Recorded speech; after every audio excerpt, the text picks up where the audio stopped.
Olá, meus amigos, aqui é o professor Marcelo Peixoto da Silveira, este é o canal Resenha Forense, e de volta aqui a nossa série de comentários ao Código de Processo Civil. Se você gosta do canal, gosta do projeto, por gentileza, clica no link aqui embaixo na descrição do vídeo para acessar o Apoia-se do canal Resenha Forense. Você pode ajudar o projeto com apenas R$ 2 por mês, faz toda a diferença. Além disso, por gentileza, curta o vídeo, aperta o like aí e se inscreva no canal, tá? Repasse aos amigos, etc, etc.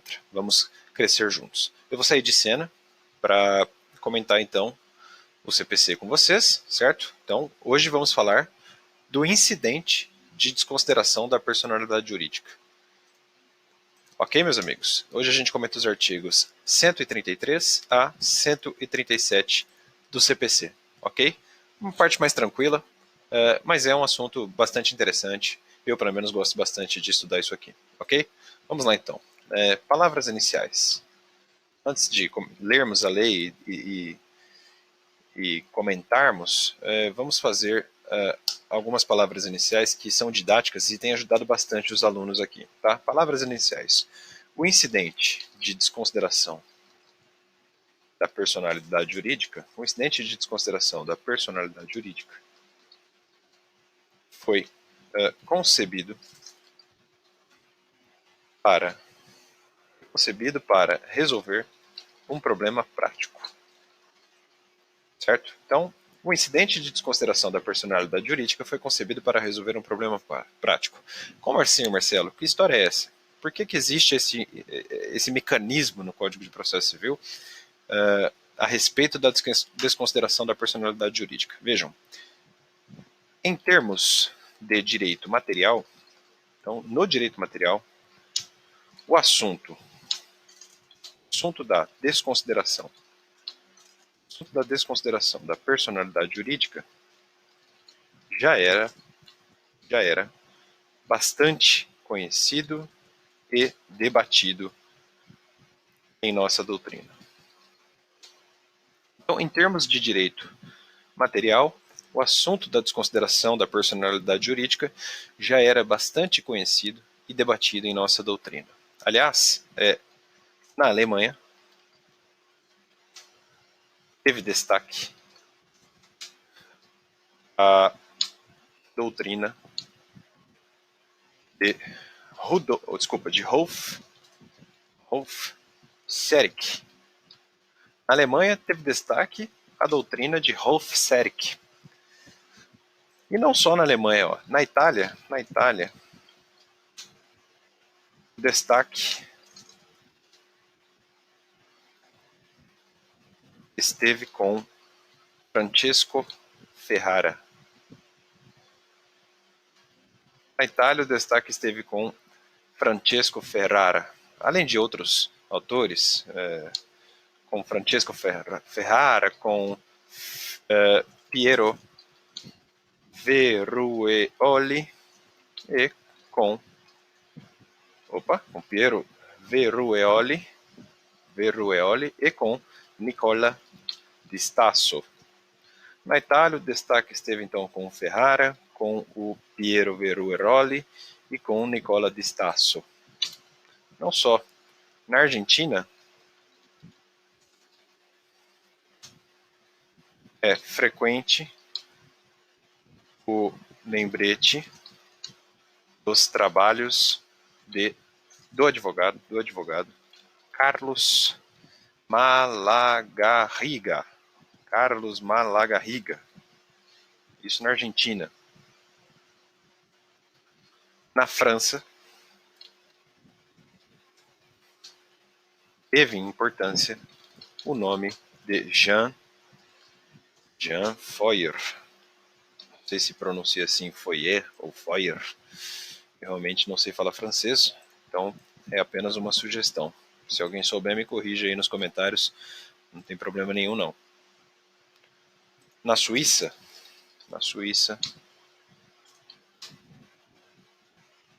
é importante destacar o nome de Jacques Michel Grossen.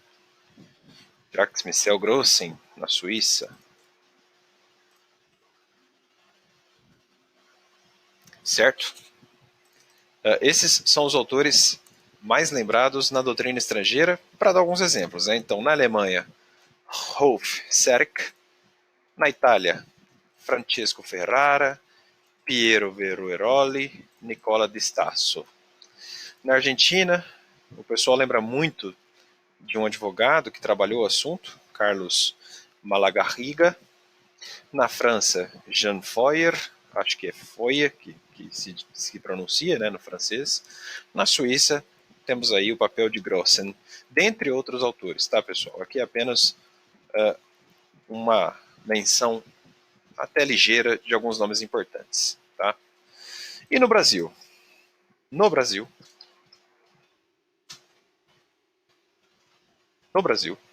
o assunto desconsideração da personalidade jurídica surgiu com um conterrâneo, surgiu com o paranaense Rubens Requião. A doutrina cita bastante os trabalhos do Rubens Requião, realmente o mérito parece ser dele aqui no Brasil, ele que começou a trazer esse debate, era um professor da UFPR. Rubens Requião começou a debater esse assunto entre nós. Tá? Na jurisprudência, vejam, a jurisprudência realmente é bastante considerável, né, no século XIX e também no século XX. Tá? O que vocês certamente verão na doutrina, na jurisprudência, por exemplo, é comum citações dos seguintes julgados. O primeiro deles, sem dúvida alguma, muito famoso, Salomon versus Salomon e Company. Salomon versus Salomon e Company. Eu não vou explicar os julgados, eu vou colocar referências aqui, tá? Outro bastante importante, isso na Inglaterra, tá? Na jurisprudência inglesa, por exemplo, é comum citações dos seguintes julgados. Vou colocar dois aqui. Além de Salomon versus Salomon and Company, temos também Krajina versus Hess Agency. Tá? Este é de 1949. Bastante importante também. Não são os únicos, tá, meus amigos? Não são os únicos. Tá? Na jurisprudência inglesa nós temos isso. Mas temos também julgados dos Estados Unidos. Nos EUA, vamos mudar aqui. Os Estados Unidos da América noticiam-se com alguma frequência os seguintes cases. Eu separei alguns julgados aqui. Eu vou pegar 3 mais famosos, tá? Não são os únicos, meus amigos. Realmente não são os únicos. Mas não há dúvida alguma de que eles são sim os mais famosos. Tá certo? Olha só. Vocês podem pesquisar depois. Bank of United States versus, não sei como é que pronuncia isso, DVaux, deve ser Devo, né? Julgado pelo juiz Marshall em 1809. Bastante famoso, tá? Vocês vão encontrar bastante isso. Outro caso muito citado da jurisprudência norte-americana é o seguinte: Standard Oil Company,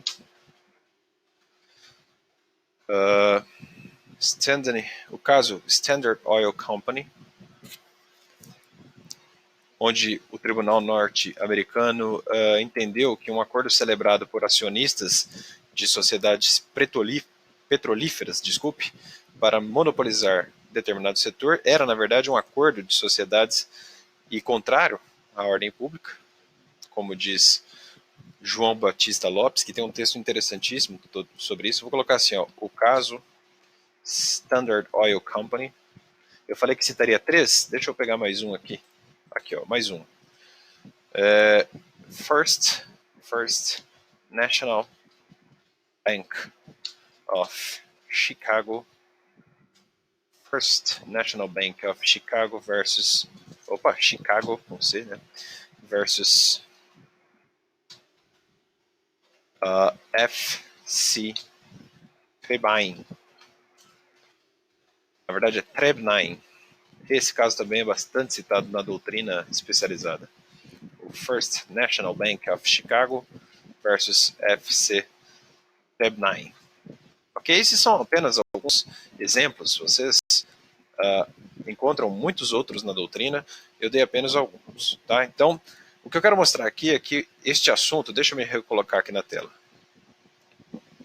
A única coisa que eu quero mostrar aqui, meus amigos, é que o assunto era realmente muito conhecido entre nós. Em termos de direito material, não havia muita dúvida. Né? A desconsideração da personalidade jurídica já tinha um avanço analítico bastante forte, não só na doutrina estrangeira, seja ela na norte-americana, na inglesa, na italiana, na francesa, como eu mostrei, até na Suíça, mas até aqui no Brasil com o Rubens Requião.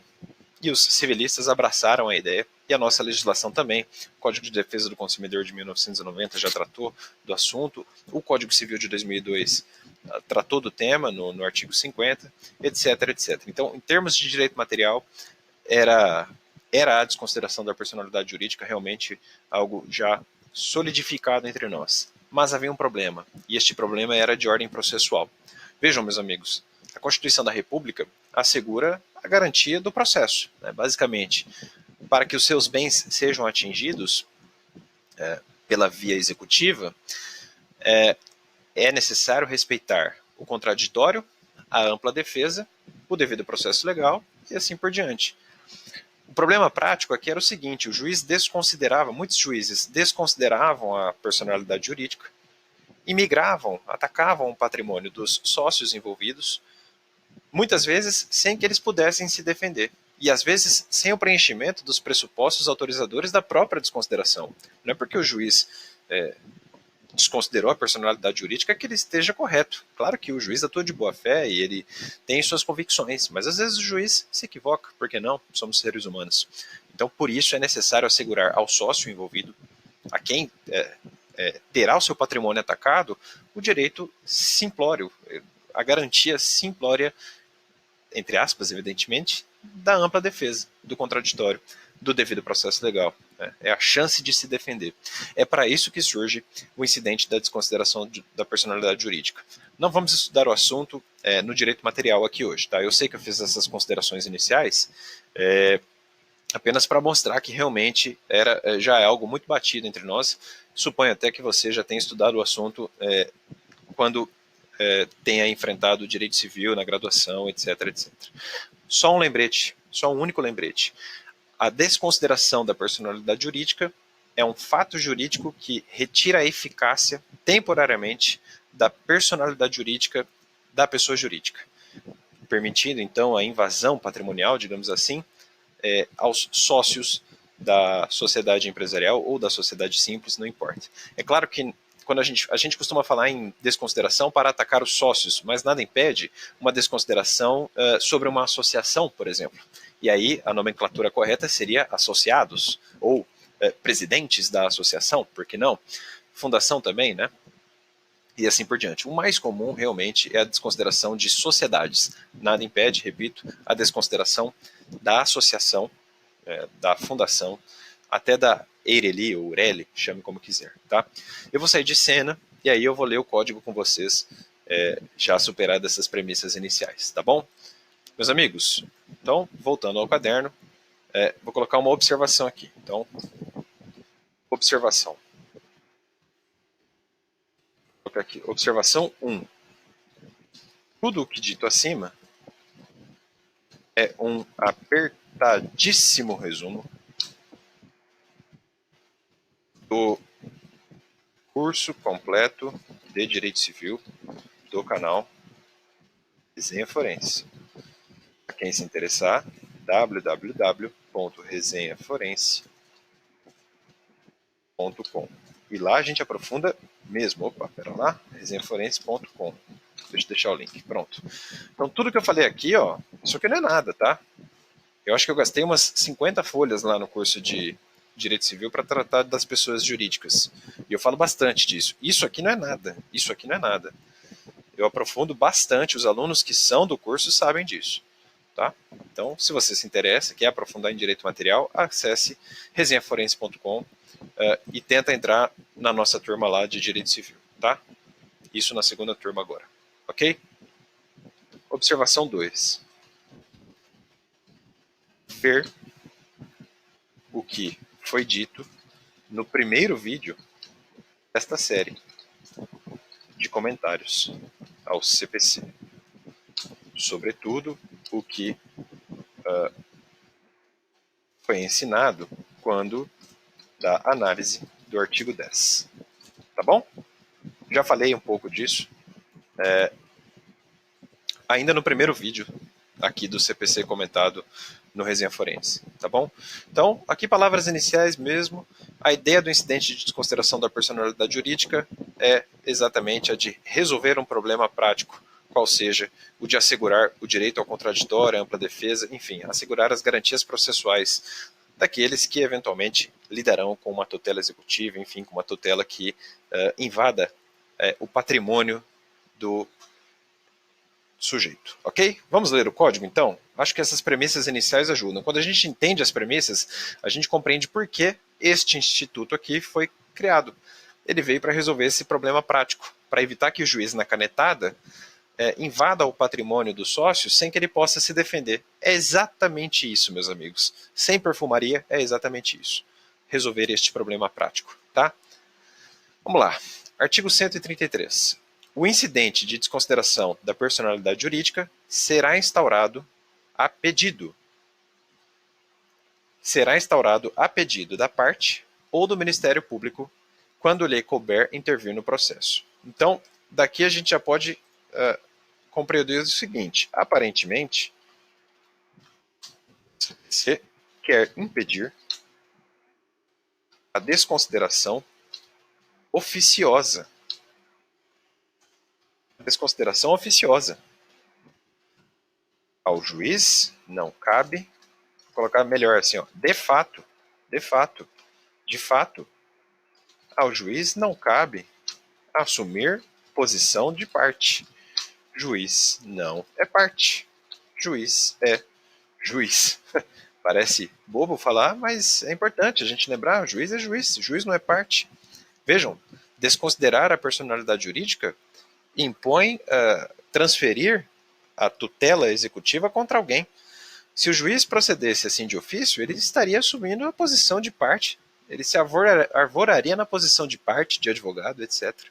Certo? Então, o incidente da desconsideração da personalidade jurídica será instaurado a pedido da parte ou do MP quando lhe couber intervir no processo. Então, quero crer que o CPC realmente quer impedir uma desconsideração da personalidade jurídica ex officio ou oficiosa. Tá? Ao juiz não cabe, então, de ofício desconsiderar a personalidade jurídica. Tá? O pedido de desconsideração da personalidade jurídica observará os pressupostos previstos em lei. É dizer, olha só, é dizer, o CPC não está preocupado com o direito material da desconsideração. Então, o CPC não está preocupado com o direito material da desconsideração da personalidade jurídica, certo? Ele regula tão somente aspectos procedimentais. O direito material segue com suas próprias considerações. Então, o Código de Processo Civil não veio para mudar o Código Civil nessa parte, nem o Código de Defesa do Consumidor, nem as leis ambientais, nem a lei do CAD, enfim, nada. O CPC não está autorizado com o aspecto material da desconsideração, com os pressupostos autorizadores da desconsideração. Ele só está preocupado com a defesa do sócio, ponto. Ok? Ele assegura a garantia constitucional do processo para o sócio, ou para o associado, enfim, para aquele que será eventualmente atingido pelo fenômeno da desconsideração. É só isso. Parágrafo 2º do artigo 133. Aplica-se o disposto neste capítulo à hipótese de desconsideração inversa da personalidade jurídica. Então, vamos comentar aqui rapidamente. Aplica-se igualmente o incidente de desconsideração para os casos de desconsideração inversa. Mas o que é desconsideração inversa? Olha só, na desconsideração inversa, a parte atingida é a própria pessoa jurídica. Por isso que é inverso. O exemplo mais famoso, o exemplo mais famoso reside no direito de família. Pense-se no caso do esposo que começa a transferir patrimônio do casal para a sociedade tal limitada. Para a sociedade tal limitada. Vamos colocar em caps lock sociedade também, para mostrar o nome empresarial. Então, o exemplo mais famoso realmente reside no direito de família. Pense-se no caso do esposo que começa a transferir patrimônio do casal para a sociedade tal limitada. Preenchidos os pressupostos autorizadores da desconsideração, a pessoa jurídica responderá. A pessoa jurídica responderá mediante desconsideração inversa. Então, antes de se separar, né, é até pertinente colocar esse parêntese, né? Pense-se no caso do esposo que antes de iminente separação, pronto, começa a transferir patrimônio do casal para a sociedade tal limitada. Então aí a esposa depois se depara com a perda desse patrimônio e pede a desconsideração inversa. Aí ela ataca não o patrimônio do esposo, mas sim da própria sociedade tal limitada, que foi feita de instrumento para os atos fraudulentos do esposo, certo? É exatamente isso. Enfim, na desconsideração inversa, a gente usa também o disposto neste capítulo, ou seja, o disposto sobre o incidente de desconsideração da personalidade jurídica. Não há muito segredo aqui. Artigo 134, caput. O incidente de desconsideração é cabível em todas as fases do processo de conhecimento, no cumprimento de sentença e na execução fundada em título executivo extrajudicial. Ok, tudo bem, cabe quase sempre, né? Parágrafo 1º. A instauração do incidente será imediatamente comunicada ao distribuidor para as anotações devidas.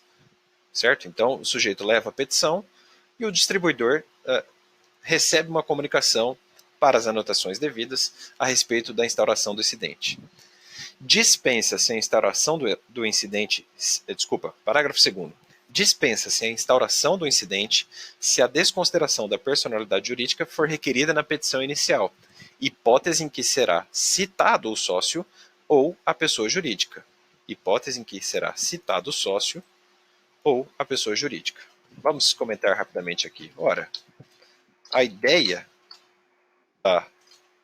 do incidente de desconsideração da personalidade jurídica é justamente a de assegurar as garantias fundamentais do processo: ampla defesa, contraditório, devido processo legal, etc. Bom, a ideia é justamente essa. Se, já na inicial, a parte exequente insere no polo passivo o nome do sócio, é evidente que ele será citado e, assim, terá oportunidade de defesa. Então, já na inicial, a parte exequente insere o nome do sócio. Então, já na inicial, a parte exequente pede a desconsideração. Não é um incidente. Não é um incidente com uma execução já em andamento. Já de antemão, a parte já pede, juiz, eu estou executando e eu já sei que tem atos fraudulentos e eu quero desconsiderar. Já vou colocar como executado. Não há problema nenhum. Ó. Hipótese em que será citado o sócio ou a pessoa jurídica, na desconsideração inversa, evidentemente. Tá? Parágrafo 3º. A instauração do incidente suspenderá o processo, salvo na hipótese do parágrafo 2º. Óbvio. Então, se já havia uma execução em andamento, por exemplo, e a parte credora maneja o incidente de desconsideração, então a execução fica suspensa até solução do incidente de desconsideração da personalidade jurídica, salvo na hipótese do parágrafo 2º, salvo nessa hipótese aqui, porque aí já estava desde a inicial. Então a peça vestibular já indicava o sócio como executado, né? Ou seja, ela já pressupunha a inversão, a parte credora já havia requisitado a desconsideração para o juiz. E logo o sócio já seria citado, então não faria sentido suspender, certo? Senão o processo nunca daria aqui na hipótese do parágrafo 2º. Parágrafo 4º. O requerimento deve demonstrar o preenchimento dos pressupostos legais específicos para a desconsideração da personalidade jurídica. Mesma coisa aqui, meus amigos, ó. Mesma coisa aqui. É dizer, ó, vou até copiar. O código é até redundante. É dizer, o CPC não está preocupado com o direito material da desconsideração. Ele regula tão somente aspectos procedimentais. O direito material segue com suas próprias considerações. Então o código ele é repetitivo aqui nessa parte. Artigo 135. Instaurado o incidente, o sócio ou a pessoa jurídica será citado, ó, mais uma vez, será citado para manifestar-se e requerer as provas cabíveis no prazo de 15 dias. Temos, mais uma vez, dispositivo demonstrando o objetivo do incidente de desconsideração. Garantir, ou melhor, assegurar a garantia processual daquele que for atingido. Tanto é assim que a instrução é produção de provas. O sócio terá a oportunidade de requerer ao juiz uma prova, uma audiência de instrução, uma perícia, enfim, para demonstrar que eventualmente não cabe desconsideração, para demonstrar que eventualmente o ato não foi fraudulento. Por que não? Certo? Artigo 136. Concluída a instrução, se necessária, o incidente será resolvido por decisão interlocutória. Ou seja, o ato final não é uma sentença, mas uma decisão interlocutória. Então o juiz decide, ele não sentencia. Se a decisão for proferida pelo relator, cabe agravo interno. Então, em segundo grau, quem profere a decisão é o relator. E aí cabe agravo interno. Ok? Aliás, na hipótese do CAPT, né, concluída a instrução, se necessário, o incidente será resolvido por decisão interlocutória, aqui, meus amigos, cabe agravo de instrumento. Certo? Então, no primeiro grau, admite-se o agravo de instrumento. Ver artigo 1015 do CPC. Aí aqui uma observação interessante. Observação. Temos, ou melhor, é possível o incidente de desconsideração nos juizados especiais cíveis. Neste sentido, temos excepcional e interessante possibilidade de interposição de agravo de instrumento nos juizados. Olha só, Pouca gente percebeu isso. Vejam, a princípio, né, pelo menos até o novo código, não cabia agravo de instrumento em nenhum caso nos juizados especiais cíveis. Não era possível agravo de instrumento nos juizados. Agora, com incidente de desconsideração admitido que é nos juizados, é possível agravo de instrumento apenas para a decisão da desconsideração da personalidade jurídica nos juizados especiais cíveis. Cuidado com isso. Claro, em segundo grau, se a decisão for do relator, aí não cabe agravo de instrumento, cabe agravo interno, certo? Aí você procura o colegiado. O último dispositivo de hoje, meus amigos, acolhido o pedido de desconsideração, então, se for acolhido o pedido da desconsideração, a alienação ou a oneração de bens, havida em fraude de execução, será ineficaz. Correto código aqui, preciso, em relação ao exequente. O código foi preciso neste artigo 137. Fraude de execução gera ineficácia. Ineficácia, não nulidade. Tá? Isso, por razões doutrinárias prolongadas, eu não vou me debater muito aqui, até porque quem trata bastante disso é o nosso curso completo de Direito Civil, disponível neste link. Certo, meus amigos? Deixa eu voltar aqui. Ok, voltando, tudo bem? Espero que vocês tenham gostado. O tema hoje era um pouco mais agradável, né? Que outros que a gente já tenha comentado aqui no canal. Espero que vocês tenham gostado do vídeo, espero que tenha sido bacana. Eu confesso que eu estou um pouco cansado, peço desculpas aí por alguns lapsos, mas o que importa é não parar, né? O projeto é muito longo, esse projeto aqui vai ter quase 200 vídeos. Se eu for muito vaidoso, eu não acabo nunca, tá? Então eu preciso tocar adiante esse negócio. Dúvidas, sugestões, comenta aqui embaixo. Abraço forte, meus amigos, até mais, tchau.